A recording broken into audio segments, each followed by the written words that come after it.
Hello and welcome back to the Bird's Eye View podcast. We are once again here late at night on Tuesday, September 23rd, or early on Wednesday, September 24th, depending on where you are.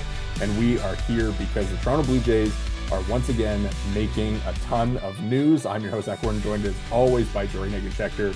And Jori, I got to tell you, as we kind of began this final week, I wasn't expecting that we were going to have to record a late night episode talking about Alek Manoah being designated for assignment. Yeah, Blue Jays making moves and substantial ones at that. Very surprised by this development, obviously. It comes obviously at a time where the Jays are having to make some pretty significant decisions. The Santander lever does get pulled, he does get activated, but by and large, the Manoa news is stunning, I think is the best way to put it, just because they've invested so much into his recovery. Yeah, so I mean, we can kind of like get into the machinations that got us here because obviously, the day unfolds and the Blue Jays release their lineup for the game against the Boston Red Sox and Anthony Santander nowhere to be found in the lineup. Everybody's kind of like, well, I thought today might have been the day, and then we later find out that Ty France hurt his oblique hitting on the field pre-game, which kind of changed the calculation for the Blue Jays. So they then activate Anthony Santander, and then in the corresponding move to clear a spot on the 40 man is Alek Manoah being designated for assignments. And, I think it was kind of a stunner for everybody because ultimately, there is going to be like the waiver thing, and he could clear waivers and then accept the outright assignment. But I think we can pretty confidently say at this point that this is going to be the end of Alek Manoah's Blue Jays tenure. Yeah, and I think that's a huge surprise as we kind of outlined off the hop here. There had been murmurs, there had been stuff circulating that it seemed like the end was nigh for Manoa. But again, you know, even if Cy Young Manoa wasn't walking through that door, it still felt like there was gonna be a guy that could compete for a back end rotation spot.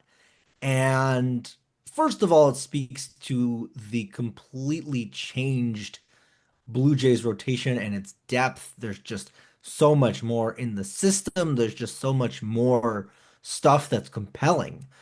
But also, it says how much they just did not believe in Alek Manoah. And this is a guy whose fastball was dipping like below 90 towards the back half of his rehab stint and extended rehab stint and whatever else was happening with him being optioned to AAA.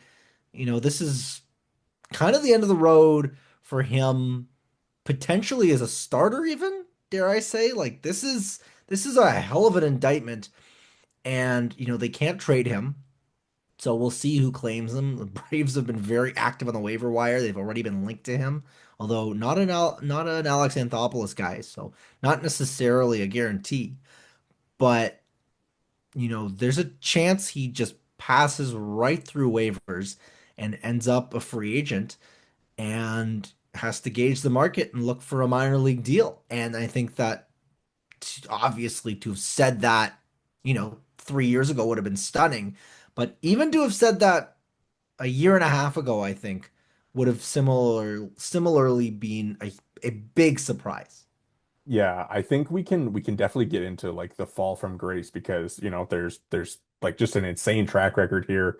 We're talking like Ricky Romero type fall off. We're talking Roy Halladay if he never made it back type of, storyline here. And, all of those things that kind of been floating in the Blue Jays atmosphere as the Manoah kind of stuff went on. And I think he comes back last year and looks decent, okay, not great, but certainly I think serviceable enough to a point where you felt like there was something that you could work with.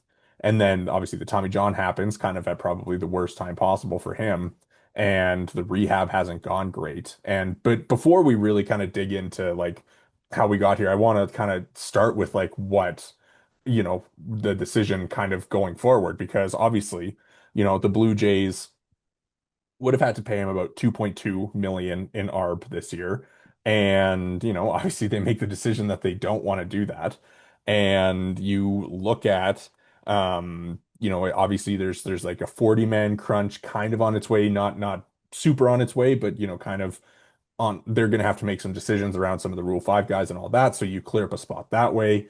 And you look at what they chose over him, right? Like there were a number of ways that they could have avoided having to do this, right? And whether that is activating Jake Bloss and putting him on the 60-day IL. And at this point in the year, you're putting 6 days of service time on a guy who, probably would be fine to add 6 days of service time to his ledger. And you look at some of the other options, right? Justin Brule, Easton Lucas, Dylan Tate, Lazaro Estrada, Paxton Schultz. Like these are all guys on the 40 man. And I think you want to zone in on like one or two of those guys, but Ross Atkins says, obviously we chose guys over him. And he says those are always tough decisions. This came down to a roster crunch. They feel like it was the best decision for them to hold depth and support for the staff as we push forward in very important weeks. So, I mean, you said it before we hit the record button.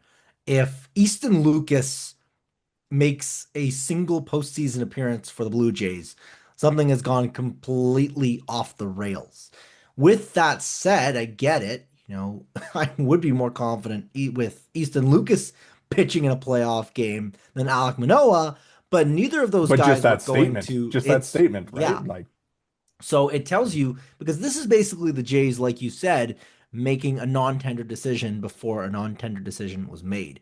yeah. But I mean, I think it's so shocking that there was probably this feeling around the Blue Jays that there was nothing to be gained from even trying to trade him.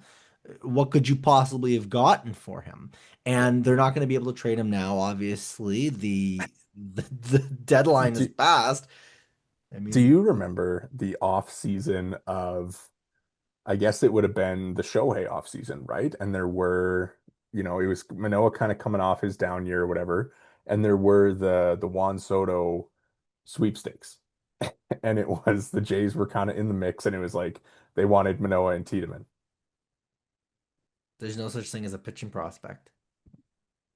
Sorry to bring that up, but that was another thing. I mean, going forward, right? So the 2026 rotation right now, as structured, is Kevin Gossman, Jose Barrios, who you currently have sitting in the bullpen, Trey Savage, and blank, right? And so obviously it seems like there's going to be a free agent add or two to kind of shore that up.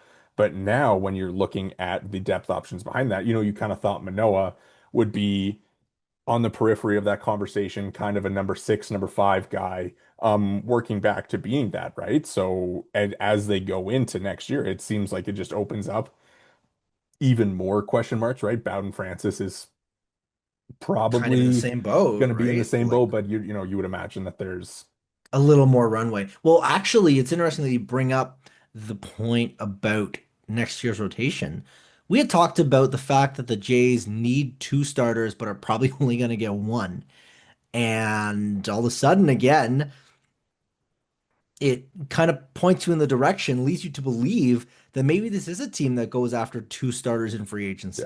Yeah, I wouldn't be surprised. I've said it to you a couple times. Like I wouldn't be surprised if Bassett comes back on a team friendly deal and then they swing big at the top of the rotation, right? Like whether it's a Michael King, I would imagine Framber Valdez is kind of out of the conversation at this point, given their No no troublemakers, let's say. troublemakers rule. Yeah, that's a great way to put it. I mean, Shane Um, Bieber would make a lot of and sense to Bieber too, bring right? Like back. I he's mean, we'll he's see. kind of in that See, it would be conversation. really fun if they went out and they spent big on Bieber and then spent big on another guy like a Dylan Cease. Is that going to happen? I'm not totally sure, but it's interesting and indicative of where the team is at that they felt that they not only had the depth to sustain this move, Yeah. but also that they didn't feel he was part of next year's plans. Yeah, 100%. I think that's a huge takeaway, right? Is like they were not confident in him being even a serviceable depth option, right? Like it's so crazy that we went from, and we can kind of do the thing where we look back on, what was here, where this is, their 2019 first round pick.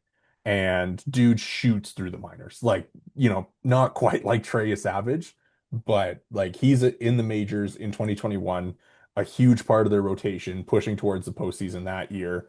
And, he gets rookie of the year votes, and then he comes back the next year and is, A Cy Young he's one of Finals. the best pitchers in baseball, 2.24 ERA, finishes third in Cy Young voting and All-Star, gets MVP votes, make 31 starts, and just like a character too, right? Like that's the other thing is that like this isn't just kind of a guy who was here pitching well and kind of, floating around doing his thing. Like this is a dude who had personality on the mound. He had the swagger. He had like the viral All-Star game clips, right? Where he's talking to Kirk as he's going through that game.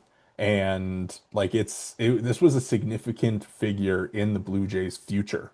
And for this to go so far off the rails where, in 2023, he just doesn't have it, doesn't have the command.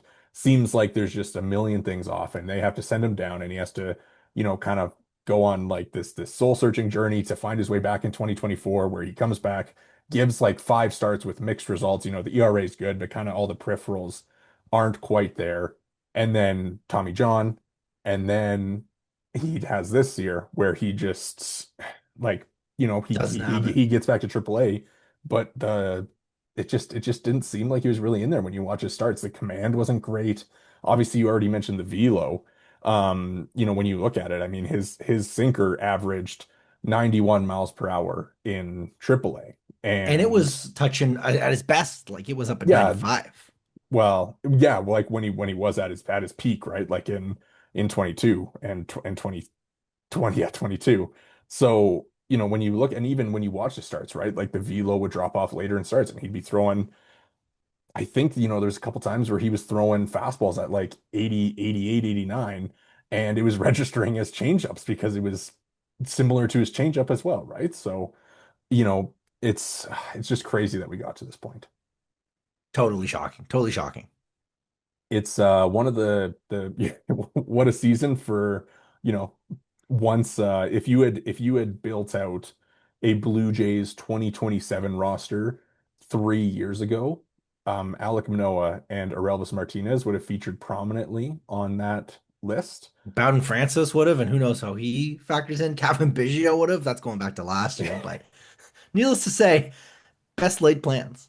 It's I mean, yeah, it's and it really sucks too, right? It seemed like a guy that you wanted to root for because he did have that personality. And even Kevin Gausman said the stuff after the game, right? Where he's like, this is a guy who I've grown close with. He's a great dude, away from the mound too. So hopefully he lands on his feet and is able to kind of find another spot and maybe forge a path back to the big leagues eventually. Yeah, I don't think that's out of the question. Exactly how he does so, exactly the role, yet to be determined. But there's no way this guy just completely turned into a pumpkin. It's so unfathomable. The rate at which he got to the big leagues, the success he had, something's got to happen. Yeah. One thing too I want to add on to um the conversation of next year's rotation is Ross Atkins said that they've got some other guys that are returning from health and will be an important piece to that equation for the rotation next year. So obviously, referring to Ricky Tiedemann.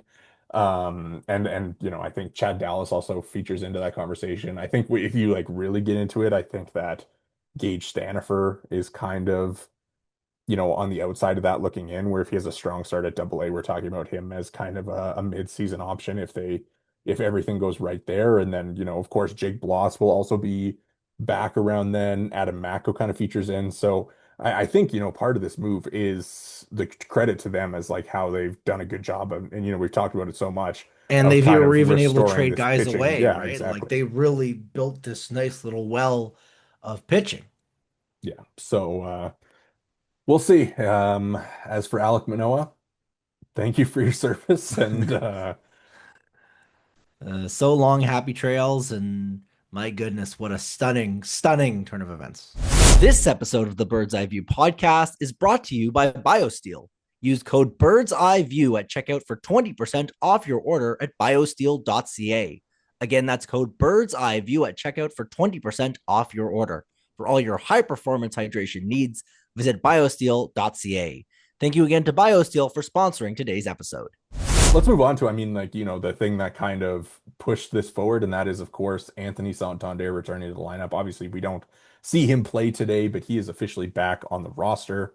I would imagine we see him in there tomorrow, but, one thing I wanted to get your opinion on is this. So it seems like they were not intending on activating him today, right? He was not going to be reinstated until Ty France had his pregame injury, which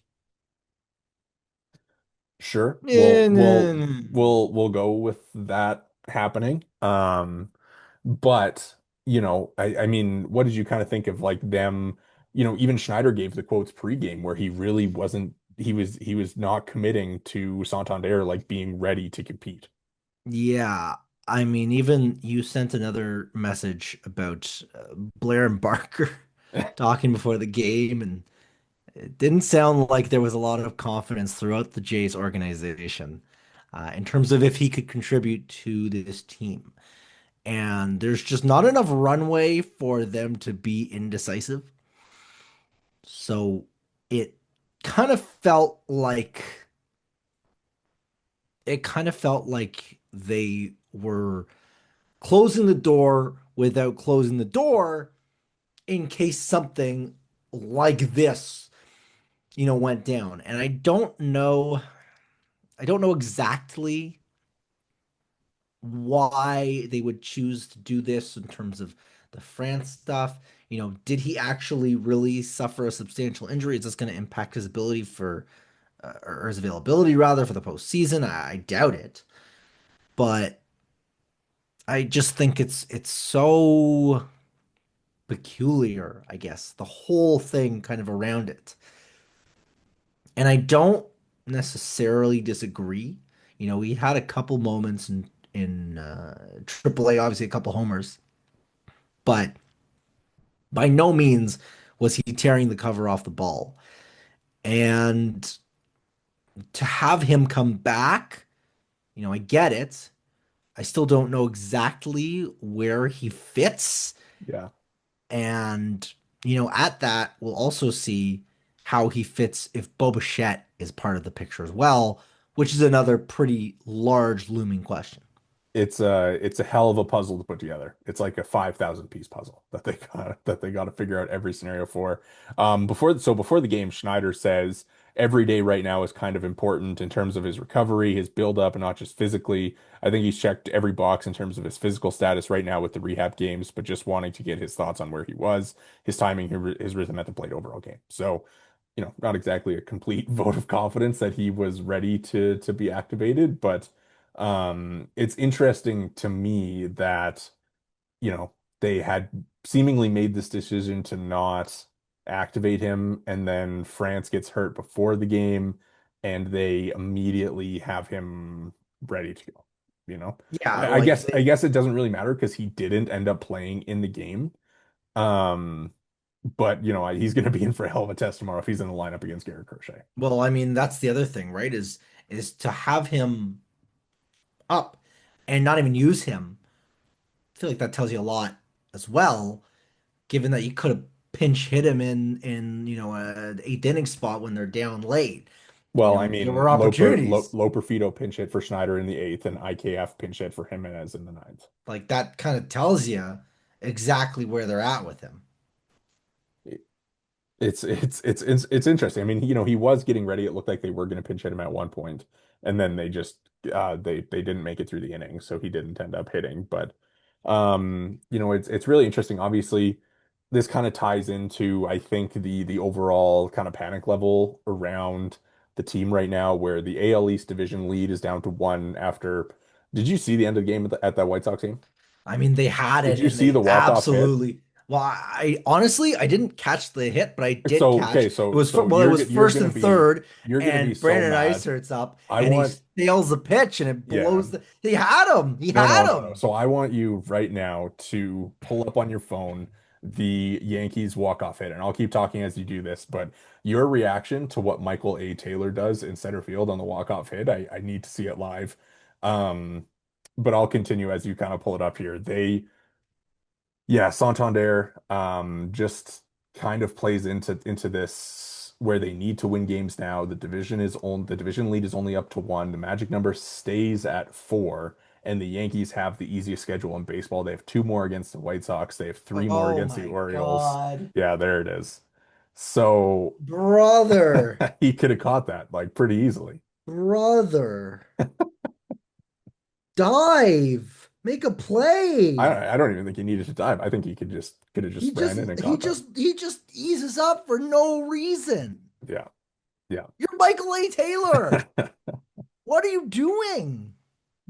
Um, Oh, brother. so this is what I'm saying though, where the Yankees are playing the Orioles and the White Sox, and one out away from a loss, the White Sox just hand the Yankees a game, right? And so realistically, I think the Blue Jays are in a position where they need to go two and like 3-2 over their final five to like hold off the Yankees. Because if they go 3-2, the Yankees need to go 5-1, which Even like that.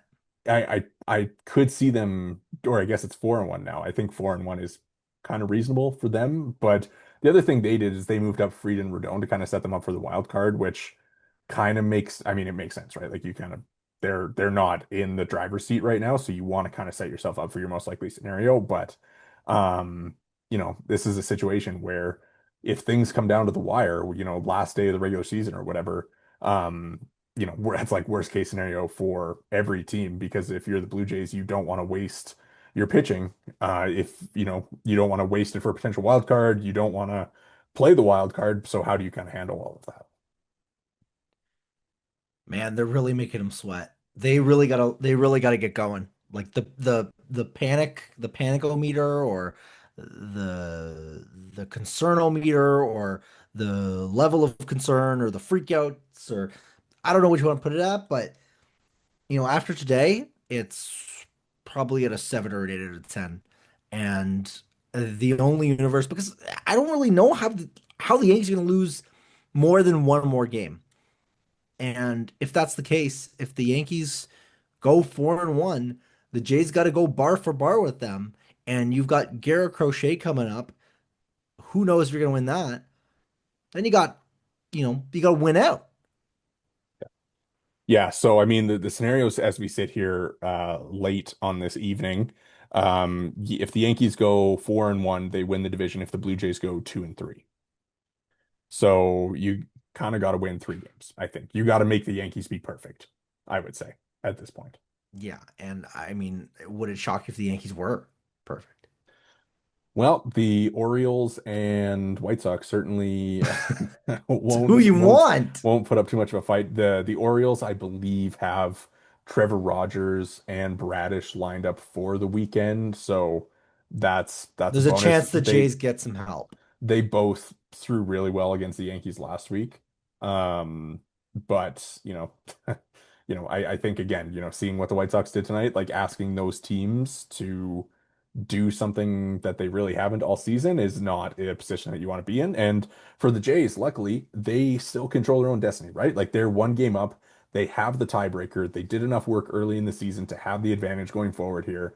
All you got to do is take care of business in the next few days and give yourself the final couple days to put your feet up and relax. But, again, there's certainly a level of pressure behind you right now. In theory, right now it's a two-game lead, Yeah. but that's still very, very, very slim.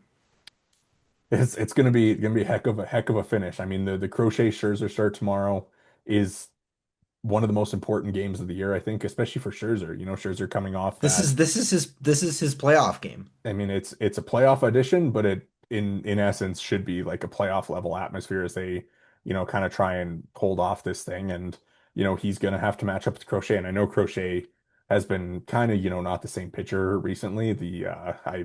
His command of the fastball hasn't been great. So gonna be an opportunity for the offense there, which, offense got to step up as well. Big time. Big Obviously time. the Springer thing today was tough, a tough break for them when they've kind of been on the wrong side of a lot of tough breaks recently. So you'll hope that that'll correct and that Scherzer comes out and does his thing and the offense is able to scrape enough runs across against Crochet and Do I dare? bring up these all these Yankee conspiracy theories? Do you buy Oh that? man. I mean Rob Manfred, noted Yankees fan. obviously it's it looks bad on the league when this keeps happening. Oh yeah. It was so funny though because there was like a review in this game where to me it looked like Rafaela slid back into third and was safe, and then it goes the Blue Jays way, and you're like, oh yeah, they're just trying to even the score on a less high leverage spot to make it not look like they're supporting for or going against the Jays all the Uh, time. But I mean when you add up the home run, the Varsho one. They ended up winning both those games, so I guess it doesn't really matter. The Springer one today, where they lose and it's like a game-changing swing, that one is a lot more frustrating. yeah, that one stings. That one stings a lot, a lot, a lot.